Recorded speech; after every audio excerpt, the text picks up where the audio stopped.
Welcome to Satsang, welcome to everyone in the room. It's quite neat in here tonight. Welcome to those online. I just want to start by saying what an amazing Satsang last week. Thanks to Helen, obviously, but to everyone who contributed. And that means listening online, even at a later date, it just adds to it. It was an amazing energy in the room last week and on the Friday Satsang as well. So thank you. Just a bit of housekeeping as we're in a different venue. Nothing's much is different apart from if you need the bathroom, it's the first door at the top of the stairs for those who haven't been before. From next week, drinks will be £1. And we're not going to bother with biscuits anymore. So when they've gone, that's it. We're just not going to bother. We just need a drink afterwards.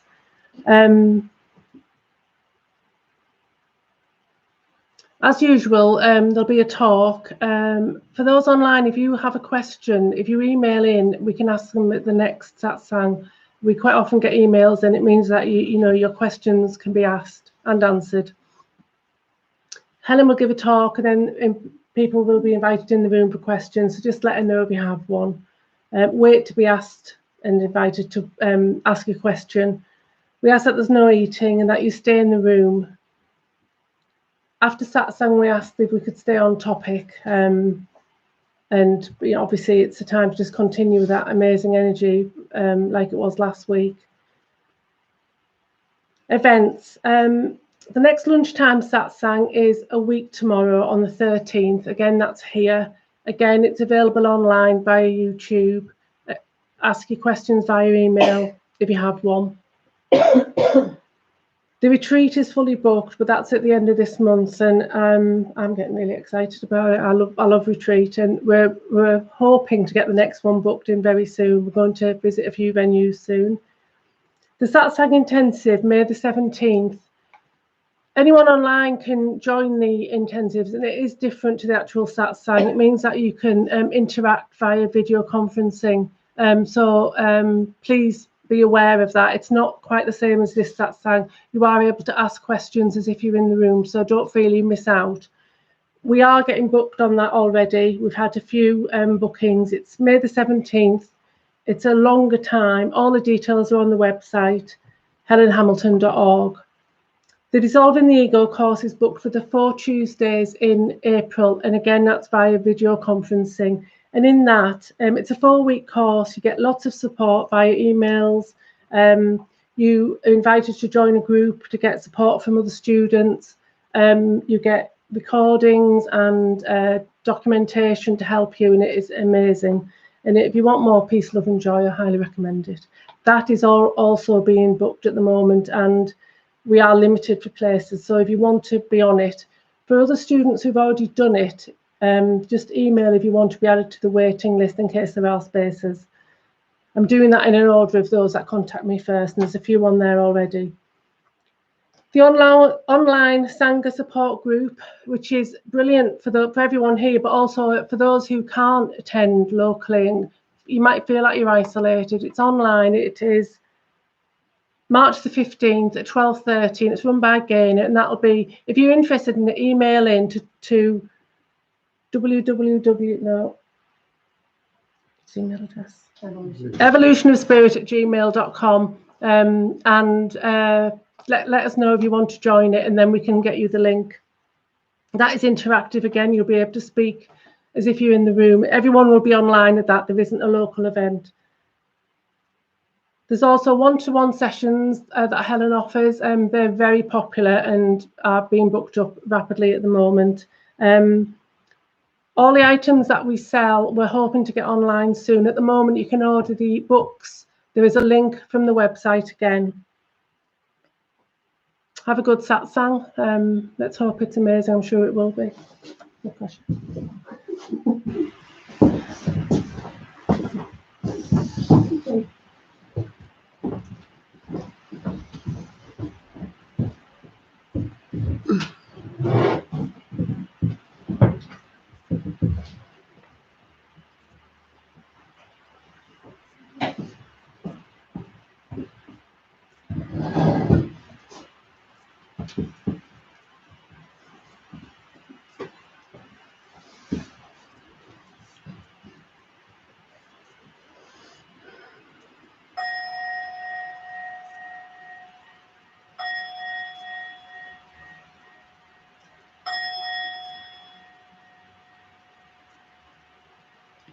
Namaste. Namaste.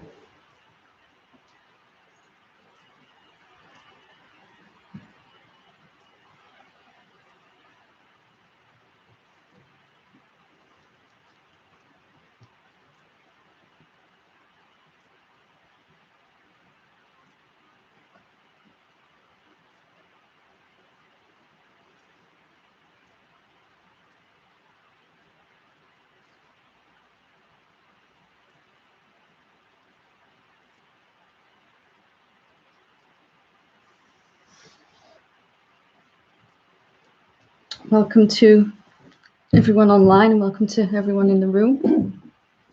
Kind of cozy.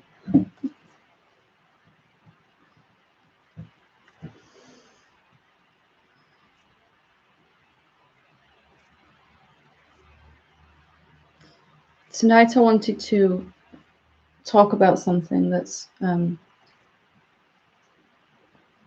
up several times during this week.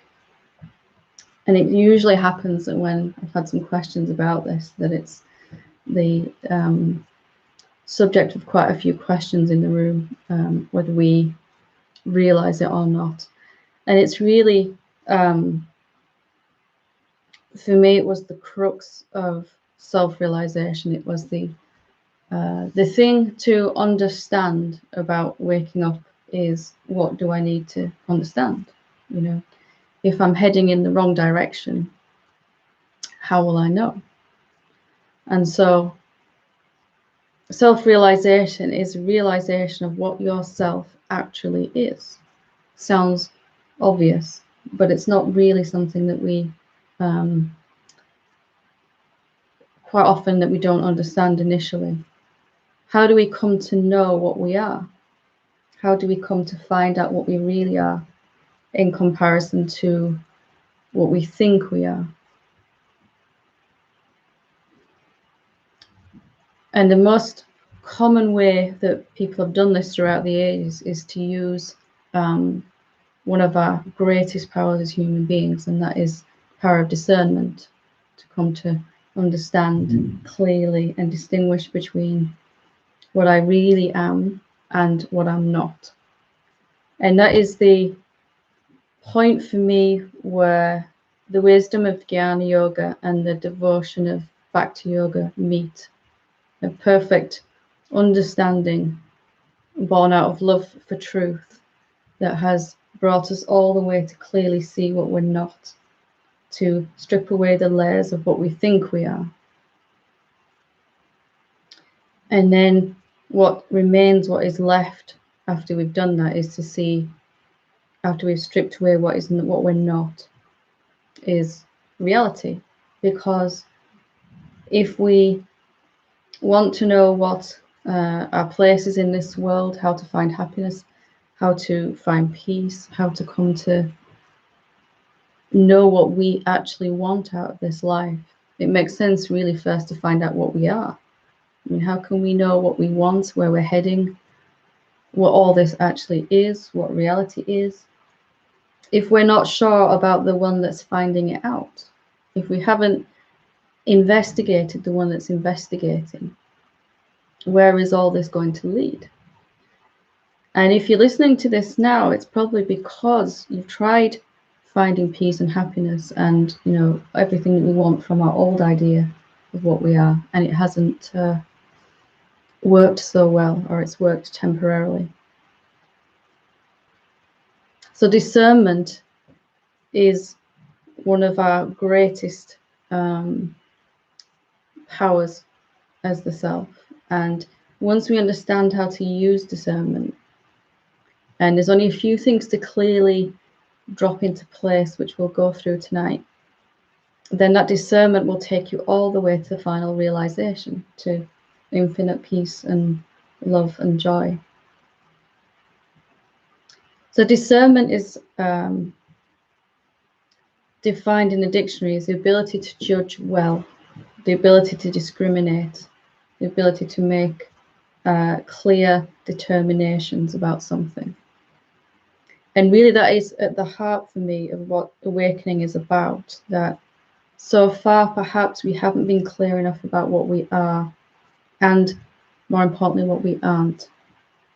Because if you come to know with a deep conviction what you are not, then none of that will bother you, none of it will stick to you, none of it will cling to you.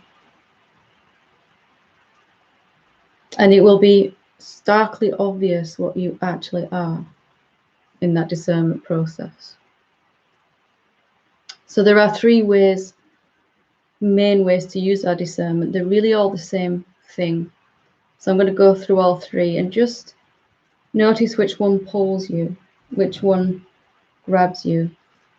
And then if you set your compass by this, it will take you all the way home to right where you already are.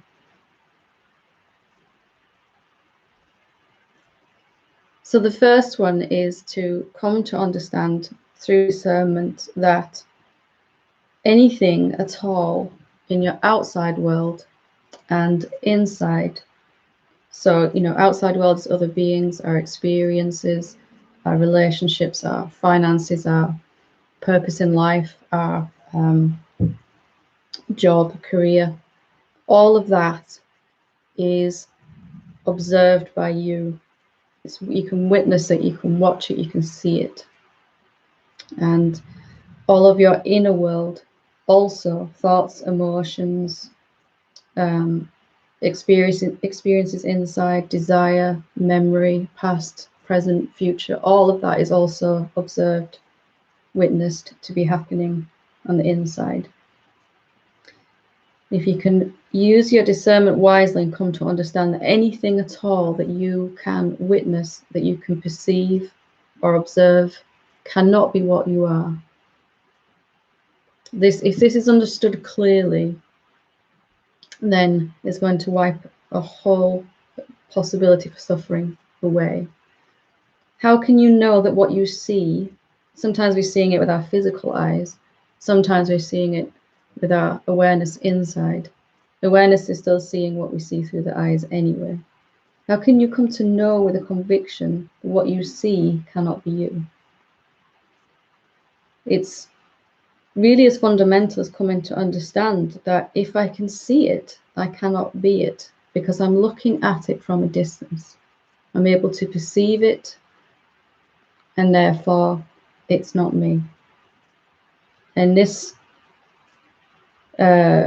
understanding will begin to ground you in your discernment process. Anything at all that is perceivable, inside, outside, any of it, is not what you fundamentally are. The purpose of defining what you are. So, for sake of illustration, if I'm sat here, you're over there, I'm looking at you from a distance, you cannot be me. And if I'm looking at this emotion with my inner sight, my awareness, this experience, this desire, this urge for awakening, all of that is perceived by me and cannot therefore be me.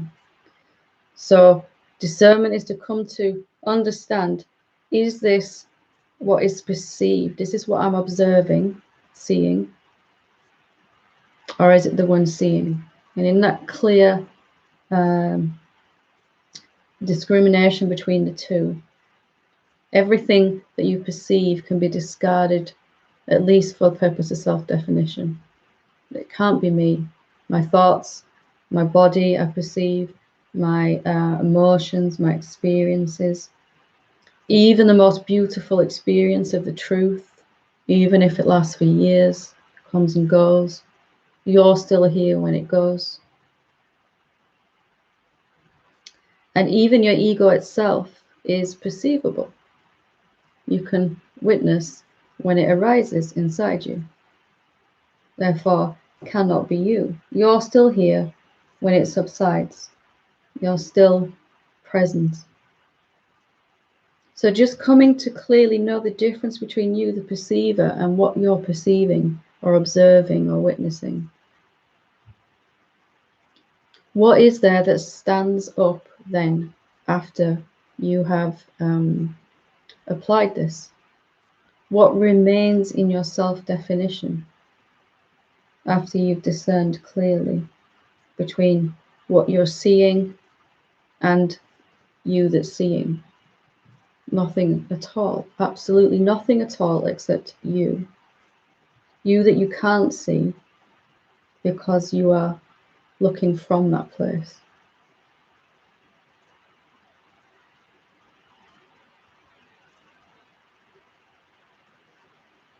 So all of these things that we take as me have to be discerned. Are you your ego? Are you your attention? All of these things, so subtle things, are you your mind? Are you your experiences? Or are you watching those too from someplace removed? Are you your progress? Are you your growth spiritually? Even the most beautiful experience of all, if suddenly we were to realize that we are the absolute reality of all that is, would that not also be watched from inside? Would it not be happening inside you and you would see it?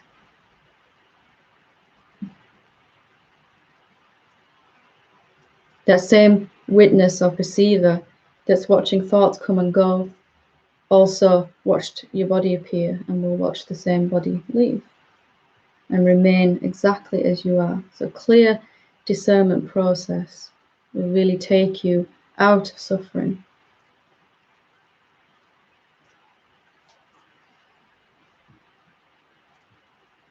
If you don't gel with that, there is another way that was helpful for me, and that's to classify whether something is limited and finite or unlimited, infinite. So whatever arises in front of you, if you apply this question, is it limited or unlimited? You'll see that everything that arises is limited. It's here for a time only. It's not infinite. Therefore can't be the real you, can't be the absolute you.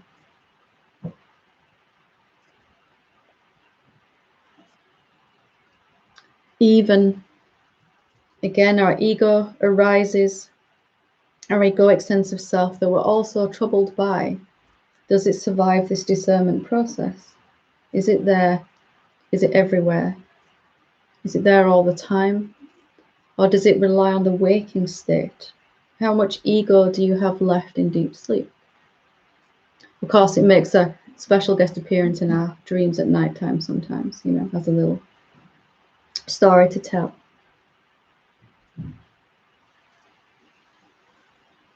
So mind arises. Is it limited or unlimited? Is there anything that you can see or have happened to you or go through or experience that is unlimited, that can go on forever? Is there anything that comes and doesn't go?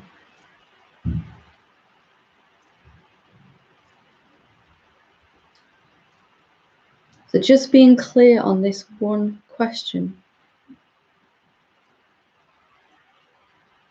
Is this perceivable? Yes. Okay, then it's not me. Is this limited? Yes, it's not me.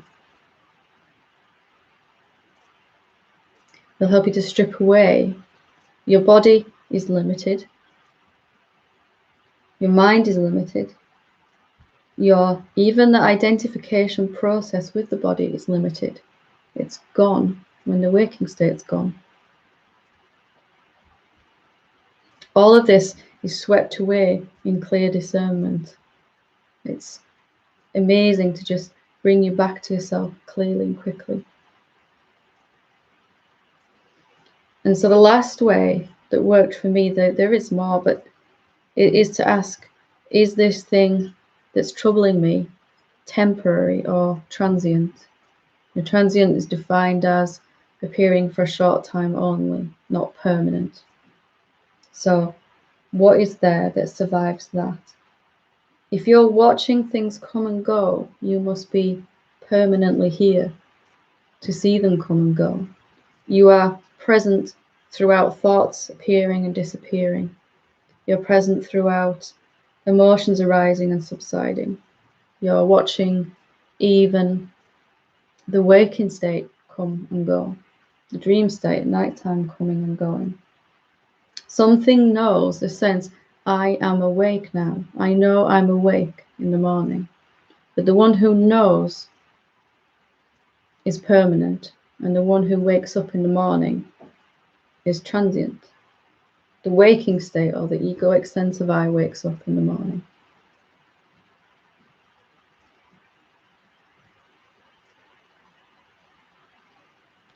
So discernment for me was really understanding what I need to understand.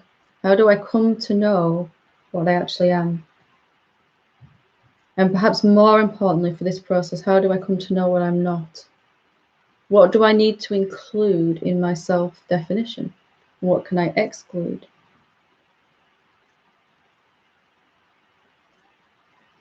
So when we use this process and we see that the body, the emotions, thoughts, our sense of who we think we are, our history, our past, our future, the present, our desires, our goals, even our wish for awakening, even our trying to understand, the waking state itself, our ego, our body, everything.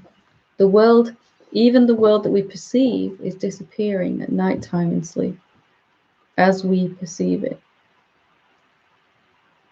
Is there anything at all that survives this discernment process that you can still hold on to and say, that's me, that you can witness?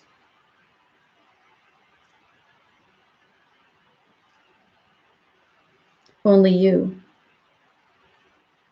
What remains when you have temporarily discarded for the sake of this process, your body, your thoughts, your world, your relationships, your ideas about yourself, your desires, your goals, your history. What remains after all of that is put aside temporarily. What perceives your body? What is it that lives in your body? Most of us immediately will say, me, I. So again, is that me limited or unlimited? Is it permanent or transient?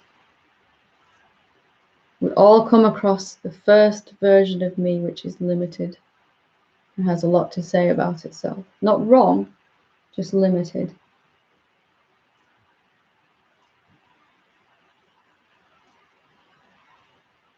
So what remains when we discard even this limited sense of I temporarily?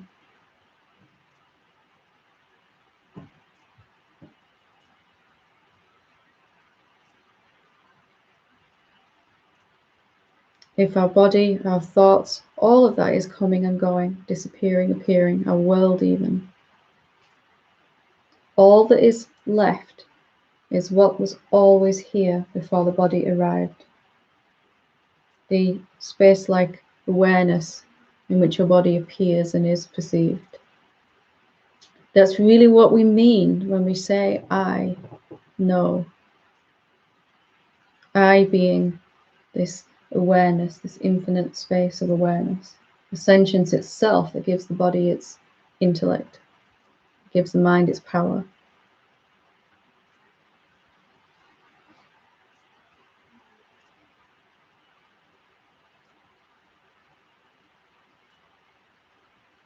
This discernment process, if you come to get comfy with it, can take you very quickly to an ultimate seeing. As long as you're clear why you cannot be anything that's limited, where you cannot be anything that's transient, and why you cannot be anything that is witnessable.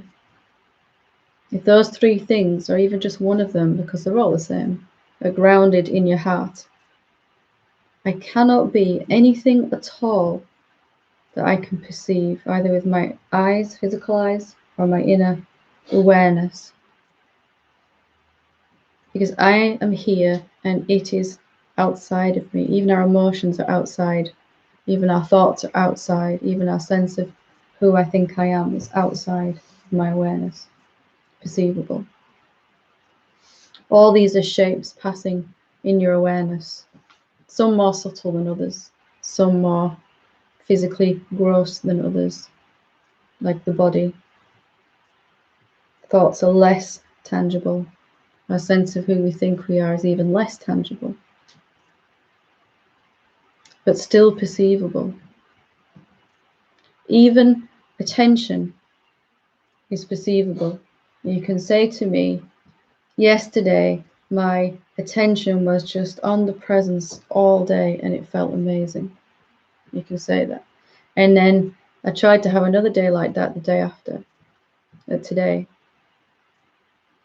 And it was just all over the place. You can tell me what your attention was doing. It was just off with the telly, and then I brought it back and it wanted to go have a pizza, and then I brought it back and it wanted to watch Coronation Street, and then I brought it back.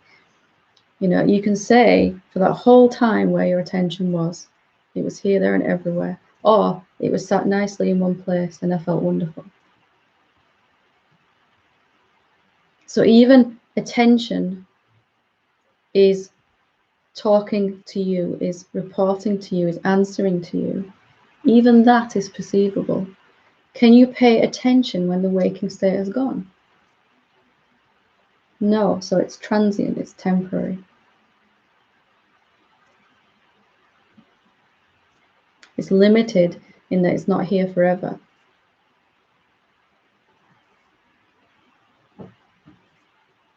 All that remains from this discernment process then is what you really are. Something that you've always called I is aware and sentient.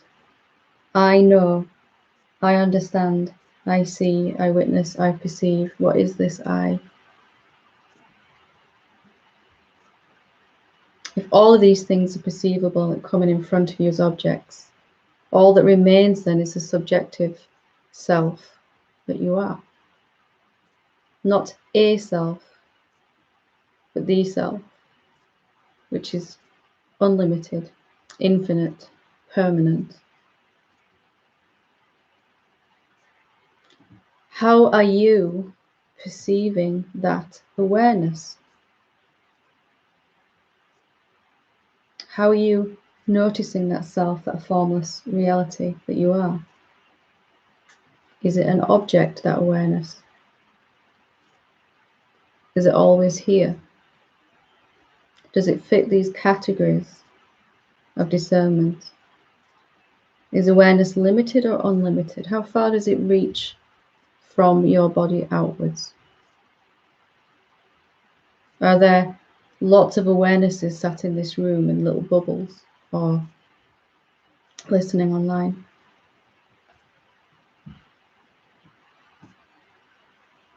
Something remains to watch even the waking state disappear at night time. And then there is no time and distance and experience when the waking state has gone. But something knows for that whole time my body was asleep. There was no experience, no time, no duality, nothing.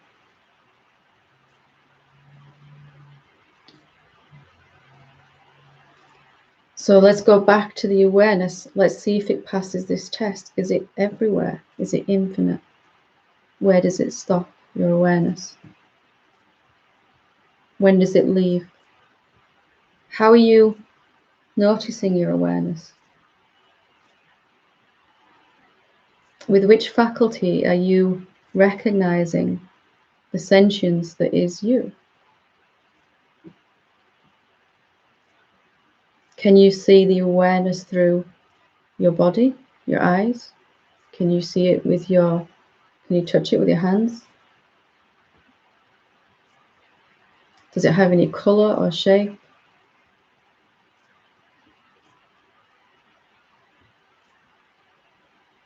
Can you perceive awareness by thinking about it? Or are those thoughts arising in that awareness, seen by your awareness?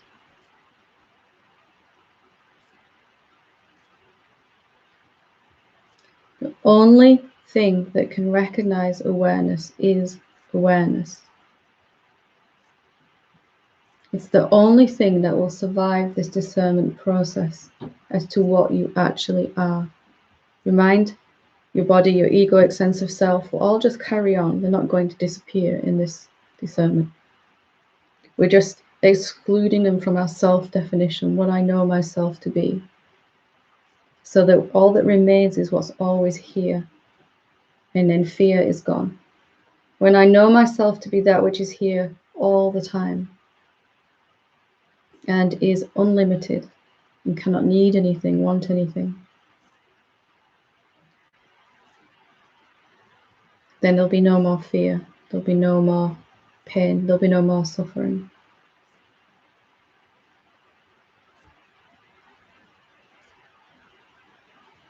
So whichever way you feel to apply this discernment process, whichever question, so is it limited or unlimited? Is it perceivable or the perceiver? Is it permanent or is it temporary?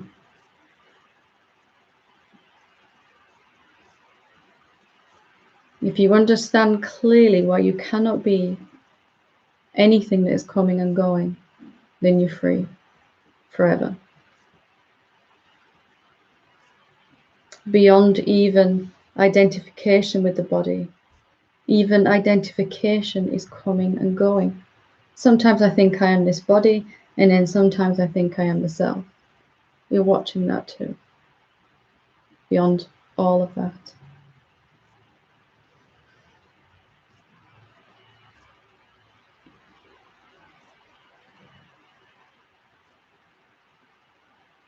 And you can sit with a cup of tea one afternoon and apply this discernment process and come to the ultimate conclusion. No 25 years of meditation, no having to sit in the lotus position. Well, you can if you want to. My point is that we can have this powerful intellect as a human being that we can use exactly for this process. It's what it's here for. It's the height of wisdom and love is discernment. To really want to strip away everything that I am not until what I actually am remains clear.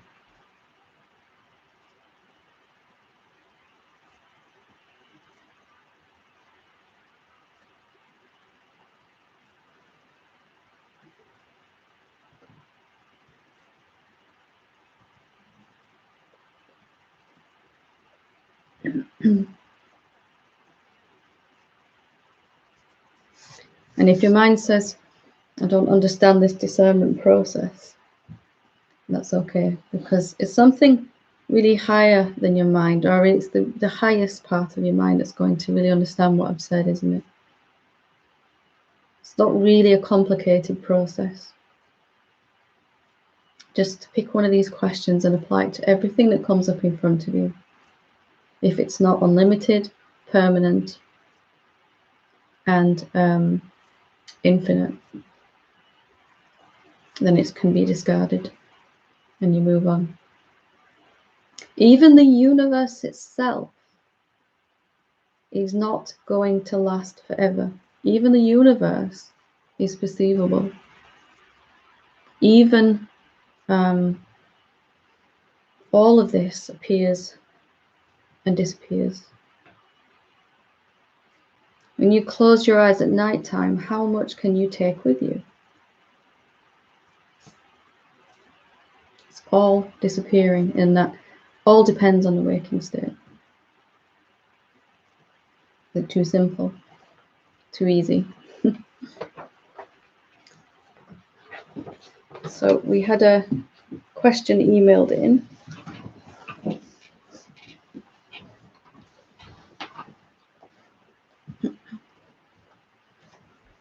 So it says, if the world as my being sees it is a projection or mirror, does that mean then that my being is a projection or mirror of other beings, though there aren't really any others in the collective consciousness, i.e. many versions of me?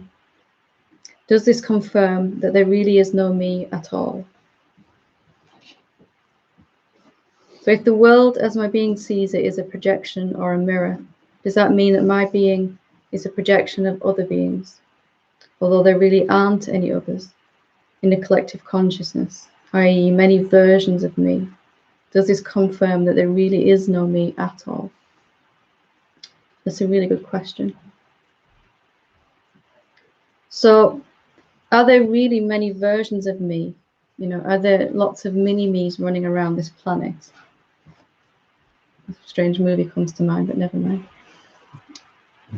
Is that really what's occurring? Are we all projecting, reflecting each other's innermost thoughts and feelings?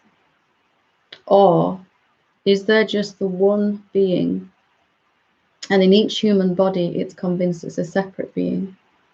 Well, not so convinced in this room and watching, but is it reflecting like a hall of mirrors back upon itself? Is it seeing its own thoughts and projections everywhere it looks? And what would happen if the self in a human being, as a human being, the awareness, pure awareness, was unable to think about itself? Imagine just for a second that you lost the ability to think at all. You know, nice place to be. Could there be any projection? Could there be any out there or in here? Could there be any me and other? Could there be I even and you? How much of that would survive without thought? Could there be any names, any categories, any ego and self?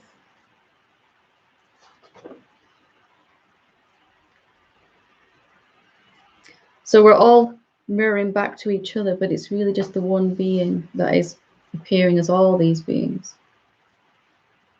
Is there just one projection going on as the universe? Is the sentient one interacting with itself, thinking it's having lots of different conversations, but actually just having this monologue discussion with itself? And what would really happen to you, to your experience, if you realized there really wasn't any other being out there, outside of you? Again, if there are other beings, then they don't fit in this discernment process for you, do they? Because they're limited, they're temporary, they're gone with the waking state. There's a new movie coming out, Gone with the Waking State, instead of Gone with the Wind, you know. And it's everything. Everything is gone with that waking state. So does this confirm that there really is no me at all? Well, yes, but if you're going to insist on the me, then it has to become universal in this seeing. It has to become everywhere in this seeing. Without no sense of me, just here, there is no you. If I'm not here as a separate being, still here as the one, but if I'm not here as a separate being, where does that put you? And if you're not there as a separate being, where does that put me? Gets very simple. If you realize that there is only the one, again, is my awareness limited? Where does it stop? Does it reach the next body that I come across, the next human body? Does it reach the next form? Does it reach as far as the table? Does it reach out into the... Where does it stop? Where can something that is formless come to an end? Where does something that has no shape at all come to an end? Where does that which shapes appear in end? Isn't the universe a kind of shape in itself, arising in you? I probably really haven't answered the question. Collective consciousness. Again, I'd say that there is only the one consciousness. Many versions of me. Yeah, that could work. Just like in every mirror, in a hall of mirrors, your image is reflected back to you differently. You might have a short, fat one, or a tall, thin one, or a really bendy one, or you look different in every mirror that is reflecting back to you.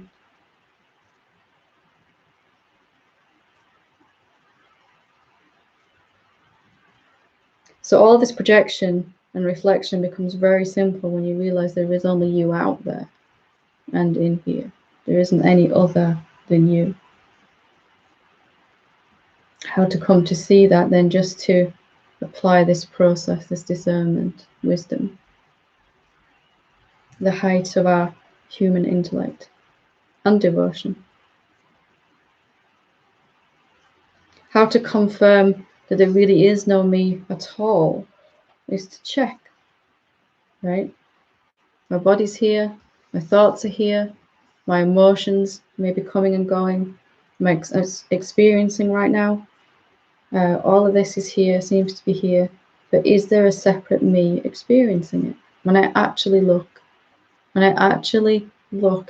at my being and ask where my being is, I won't be able to find it. Something is very definitely here and present. Something is very aware.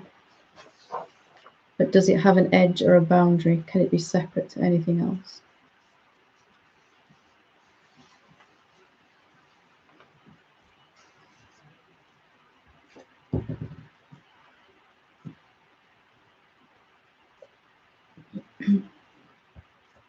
Would anyone else like to ask a question or to share?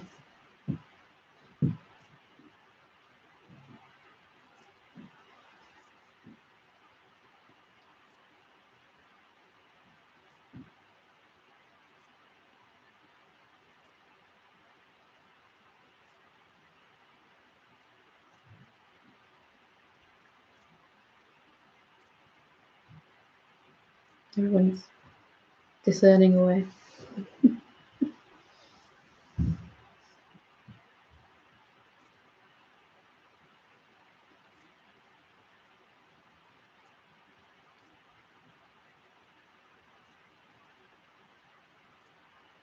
The process of discernment come to a very quiet place where there is only you and there is no experiencing left, because experiencing is limited. Experiencing is coming and going, and you're also separate from what you're experiencing in that. As the real you, as the ultimate you, can you continue to experience? That doesn't mean non-existence. It just means an end to separation, an intimacy with all of creation, all of life. Even beyond intimacy, which still suggests two. If I am everywhere, what can be outside of me if I'm infinite? What can be separate to me? What can I experience that isn't already me? What can I come to find that is not me if I'm everywhere, infinite, unlimited, permanently here?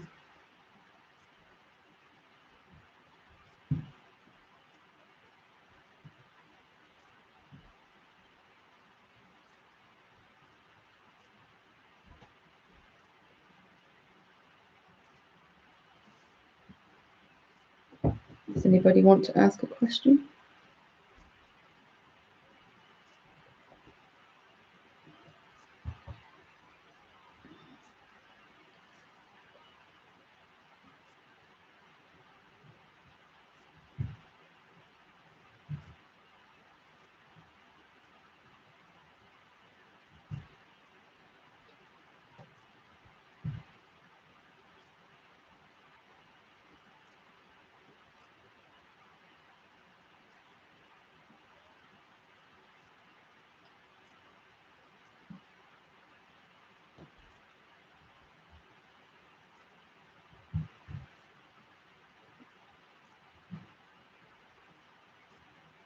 let's just take a moment then to just sit.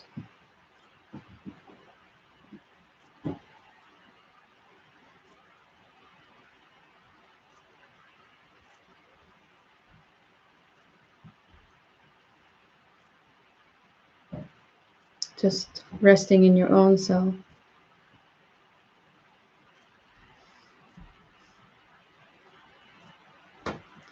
Allowing everything that's coming and going to come and go. Everything that's perceivable to just be seen. Inside, outside, same. Whatever shape appears inside you,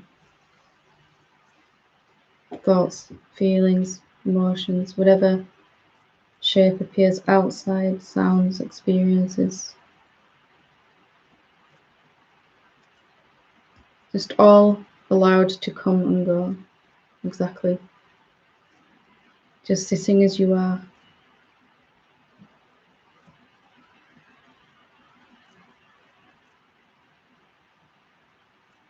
Noticing how your body begins to feel when you're just witnessing and not grabbing a hold of what is witnessed. Even attention now, we can allow attention to wander wherever it wants to go in this. There's nothing at all to control here.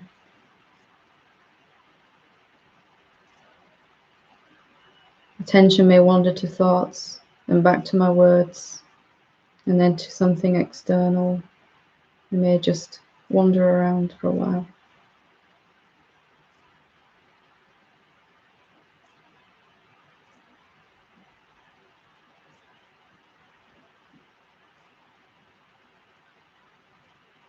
Even your sense of who you think you are may appear in front of you. A sense of not understanding what's being said, maybe. Some confusion, some frustration. Or a sense of understanding, an epiphany. Those are just appearing and disappearing.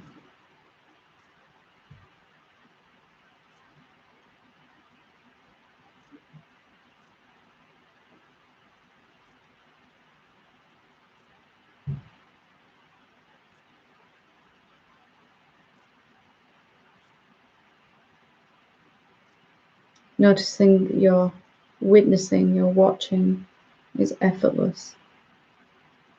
You don't need any effort to notice thoughts, to notice emotions, to hear sounds.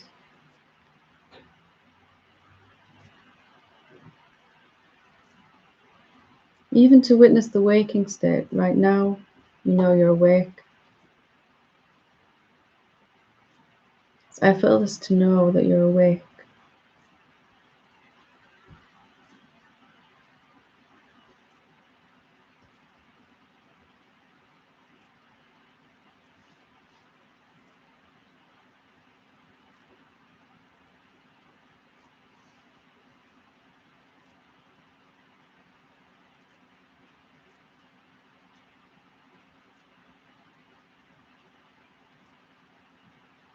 Just resting inside your own being, as that being, just watching. No finite entity watching, just watching itself, occurring from wherever it comes from.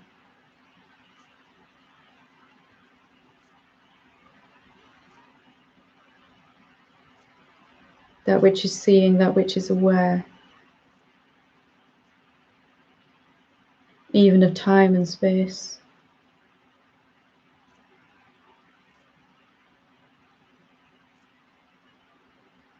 Is just aware.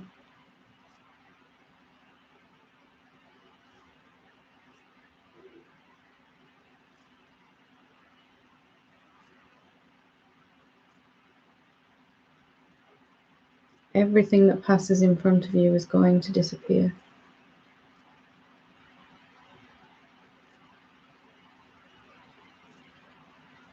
You remain always the intangible witness of everything.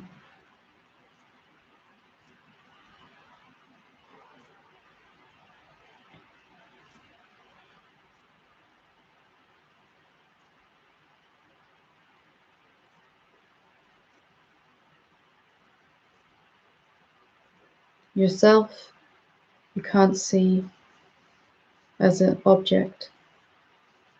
You can't perceive as something else.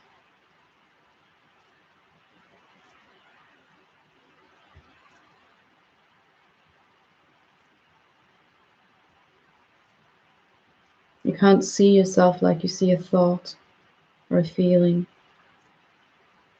or an experience. You can recognize yourself as the seer, the witness, the unlimited watcher of all of this.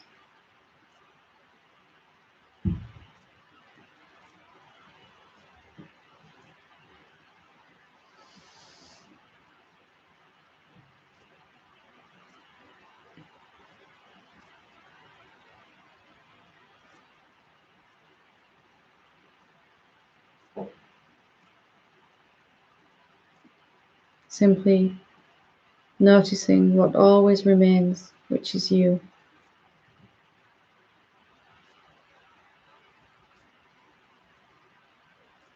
What comes and goes, what moves and changes is not you.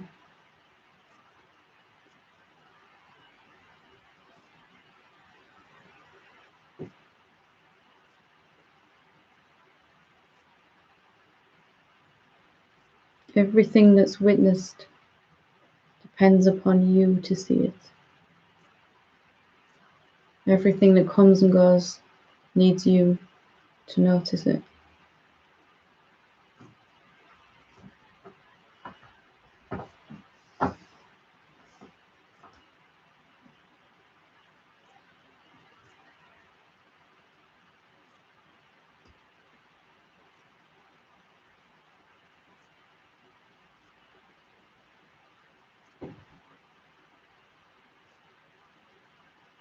Noticing your effortless nature. The perceiving is just happening. You can't switch that off. Don't need to.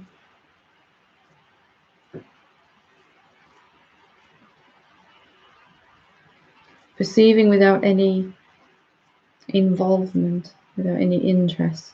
Just watching the shapes come and go.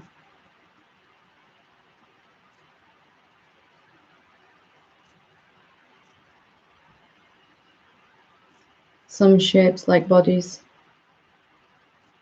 pass slower. Some pass quicker, like thoughts, feelings, experiences. But nothing will outlast you.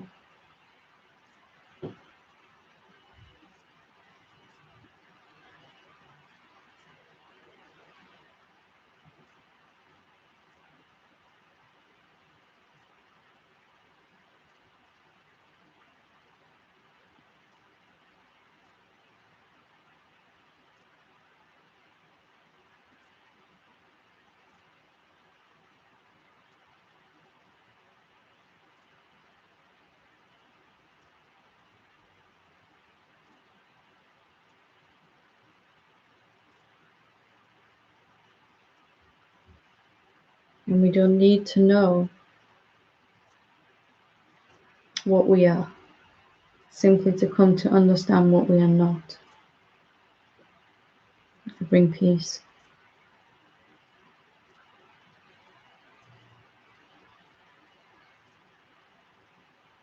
And wisdom and love.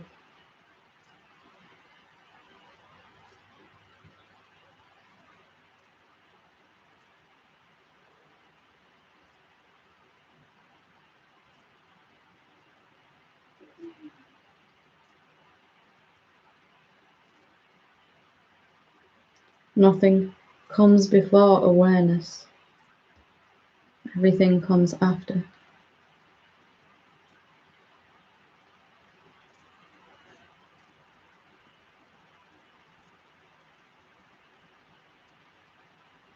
Everything is appearing in your awareness.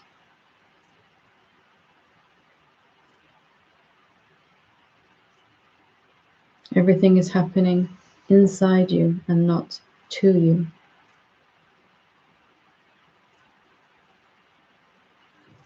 What can trouble you now?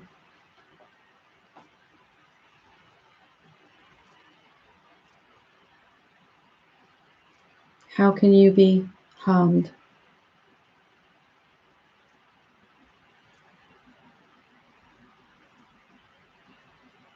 All beginnings and endings are witnessed by you.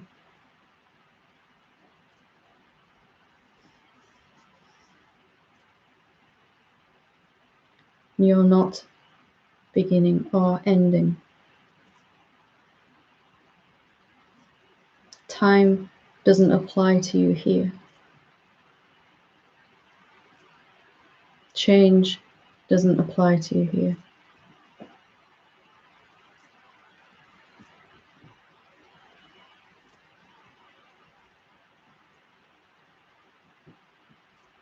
What do you need here?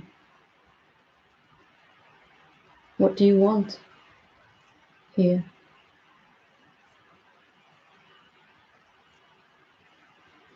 What is lacking here?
Thank you.